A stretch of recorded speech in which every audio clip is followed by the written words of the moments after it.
Hey, welcome back to the 4th episode here on the Sega Soldier channel. Console War Veterans for Life all. Yeah. Anyway, just gonna go through something a little different here. It's gonna be just variations in Genesis cart designs. I got a total of 15 kicking. I know there's about 25 altogether. I just haven't been able to get my hands on all of them. But we'll go through what I got here and hope you guys enjoy. Your standard Genesis cart design. Nothing too special, just everyone's familiar with it. They don't stray far from that formula. Maybe like an unlicensed cart or another company develops one or just changes the color. So like you see here, exact same cart, exact same size, just two different colors. So that's normal. You got your EA cart design, of course. It's skinnier than your standard Genesis cart. Just match them up to give you a quick comparison. You see there, it's slightly shorter.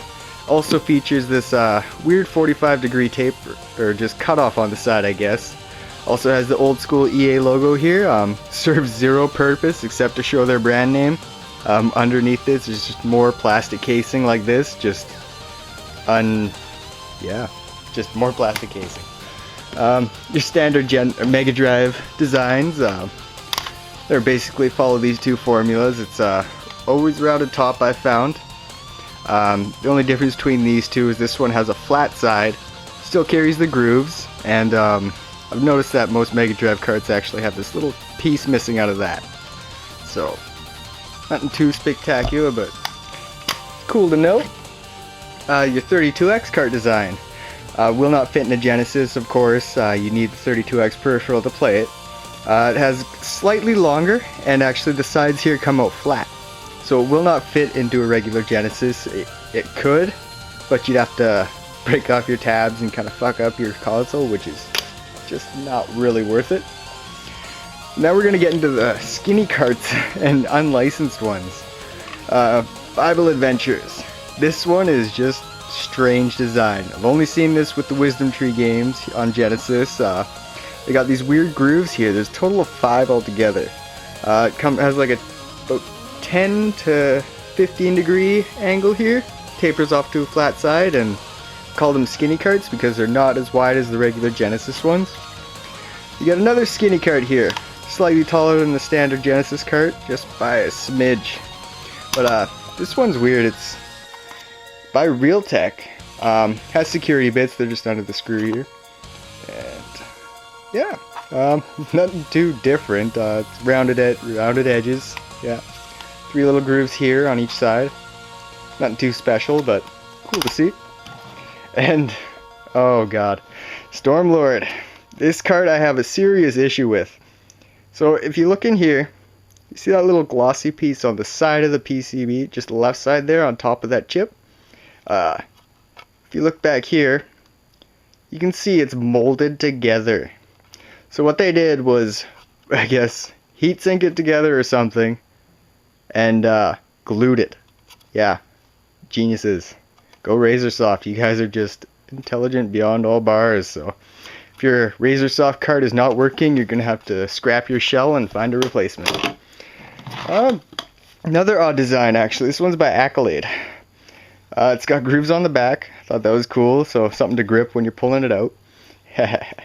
Anyway, you got a taper here on each side, or sorry, cut off 45 degree. Also featured at the top here, it rounds off, and right on the front. So the label doesn't go all the way to the top, it just comes here on this 45 degree. So when you shelf it, you can still see what it is, but just not all the way to the top. Nothing too special, I guess. But yeah, here we're getting into the weird shit. Pirated Sega Genesis carts. Pretty sure this was released in Japan or some just other country, clearly, because it has this missing piece, and that's basically what Mega Drive or just games have that. They're just missing that piece. I know the Action 52 in North America is a bit taller, and it doesn't have this logo on it. There is no Cheetah on the Action 52 for North America. But that's cool. Thought it was neat. How I know it's pirated. It says Casio right there. Yeah. So be very cautio when you're putting your Sega Genesis in hot places. The lock-on carts, these ones I love. They're just awesome.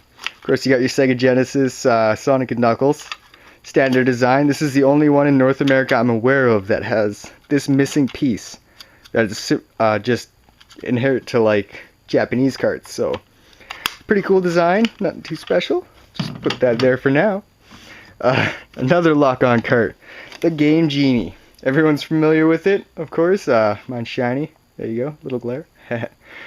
Connections, you know, just locks on basically, like so. So you can cheat in your games on Genesis. And one last lock-on cart we got here. The X-Band modem. Early 90s peripheral for the Genesis. You use dial-up to connect online. Preemptive, just before it really caught wind. So they were ahead of their time. They had the right idea, just, I guess, didn't implement it to the public properly. And yeah, it's a tall cart. You got a card input here. Tall cart. Got a nice card input here for when you subscribe to the X-Band service. You get the card, slide it in there, and plug your Ethernet dial-up phone into here. And fire your Genesis card on top, like Mortal Kombat 2. Call some kid somewhere around the world, and bam, you're playing online with another person in early 90s. That one's cool. And last one I got kicking. This Sega Channel by Scientific Atlanta. There's two variations to this. There's a General, I believe General Electrics. But yeah, that one's freaking, holy shit. Just massive. Sorry about that. Sorry. Yeah, that one's just huge. Fucking just obscene.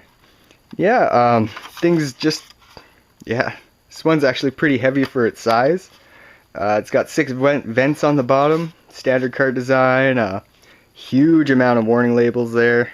Just really tiny printing. It's, yeah, nothing too special, but make yourself a nice tower of power. So, if anyone has any other variants, like I know there's the Codemasters style carts, which have nice tapered edges. There's the Codemasters J cart. That one, I have so wanted to get my hands on that and give that a shot, because it's got 2 controller ports. 2 of them. So basically your cart would be like this.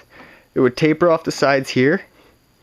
And you'd have 2 controller ports built into the cartridge itself. So you could play 4 players without the use of a multi-tap, which was just genius for the company to create. So basically you weren't altering the hardware, you were just bypassing the necessity to buy a peripheral for it. It was amazing. I thought that was a great design, but if anyone else has any other designs for the Genesis, I'd love to see them. They're just so many, like, honestly. Just cool to see. Thanks for watching, and hope you enjoyed.